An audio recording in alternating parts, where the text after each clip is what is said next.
नमस्कार, मैं रुचि पांडे आपका स्वागत करती हूँ हमारे खास कार्यक्रम दुनिया दरबार में। संगीत का क्या महत्व है हम सभी जानते हैं। संगीत वह है जिससे इंसान के दुख दूर हो जाते हैं। इंसान संगीत में मंत्र मुग्ध हो जाता है और अपने सभी गम भूल जाया करता है।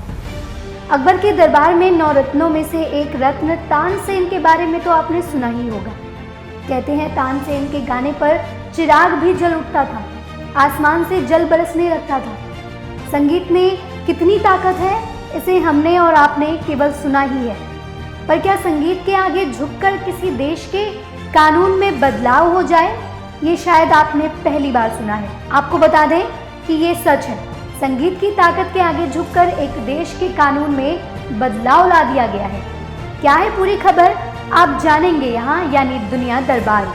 साउथ कोरिया के मशहूर पॉप सिंगर जिनके बैंड का नाम है BTS, पूरा नाम बैंगटन सोनिए ऑनदन या बियॉन्ड द सी। ये कोरियन भाषा का शब्द है जिसका अर्थ है बुलेट प्रूफ बॉय स्काउट। इस ग्रुप का उद्देश्य है कि ये सामाजिक आलोचनाओं से परे, गोलियों की तरह लगने वाली बातों से परे अपने सपनों को नई उड़ान देने से जुड़ा है।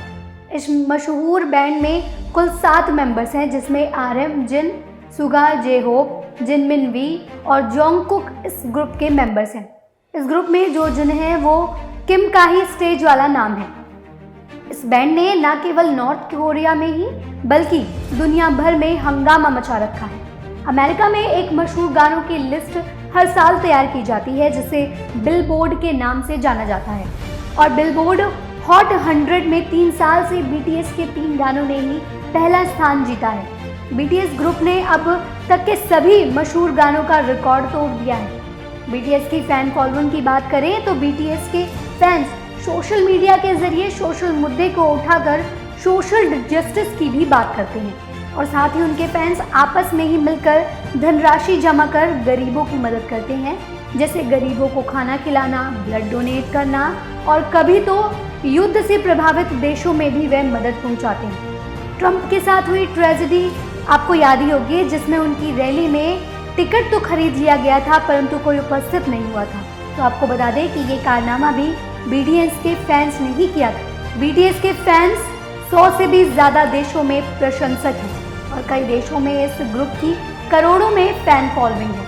अब BTS के फैन फॉलोइंग के कारण दबाव में आकर ही साउथ कोरिया की सरकार को अपने मिलिट्री एक्ट में बदलाव करना पड़ा है। ये तोहफा साउथ कोरिया ने BTS के किम उर्फ यंजिन के 28वें बर्थडे पर दिया है, क्योंकि उनके फैंस की मांग थी कि अगर वे मिलिट्री सर्विस में गए तो पूरे कोरियन म्यूजिक को नुकसान होगा। इस कारण सरकार को ये मांग माननी पड़ी। साउथ कोरिया ने मिलिट्री एक्ट में किस प्रकार के बदलाव किए हैं, इसे जानने से पहले आप जान लीजिए पूरा लॉ। पुराने मिलिट्री कानून के अनुसार शारीरिक रूप से स्वस्थ पुरुषों को कुछ समय के लिए आर्मी ज्वाइन करना आवश्यक होगा। ये सर्विस कितने समय के लिए होगी, ये केवल आपकी पसंद पर तय होगा। सेना में जाने के बाद सर्विस को कम से कम 21 महीने नेवी में, 23 महीने और वायु सेना में 24 महीने की अवधि के लिए कार्य करना होगा। इस लॉ का पालन करना अनिवार्य होगा और महिलाओं को इसके लिए बाध्य नहीं कर सकती है। साउथ कोरिया के कई लोग इस लॉ का विरोध भी करते रहे हैं। ऐसे लोगों को पकड़कर सरकार जेल में भी डाल दिया करती है। हालांकि 2018 में कुछ बदलाव लाया गया। आइए अब जान लीजिए कि संशोधित कानून क्या कहता है। तो आपको बता दें कि संशोधित सैन्य कानून के मुताबिक संस्कृति, खेल और पर्यटन मंत्रालय की सिफारिश पर देश और दुनिया में नाम रोशन करने वाले पॉप संस्कृति के कलाकारों को असाधारण वजहों से 30 साल की उम्र तक अपनी सैन्य सेवाओं को स्थगित करने की अनुमति होगी। संशोधन के पहले सैन्य सेवा के तहत केवल एथलीट, शास्त्रीय संगीतकारों या विदेशों में PhD कर रहे शोधार्थियों को ही इससे छूट देने का प्रावधान था। इस बैंड के प्रशंसकों को BTS आर्मी के तौर पर भी जाना जाता है। प्रशंसकों ने कानून में बदलाव का स्वागत करते हुए इसे BTS कानून का भी नाम दिया है। अब वक्त है आज की सुर्खियों का। पहली सुर्खी, अमेरिका के नए राष्ट्रपति जो बिडेन ने कहा कि 20 जनवरी को प्रेसिडेंशियल इनॉग्रेशन यानी नई सरकार के शपथ ग्रहण का कार्यक्रम वर्चुअल तरीके से ही होगा।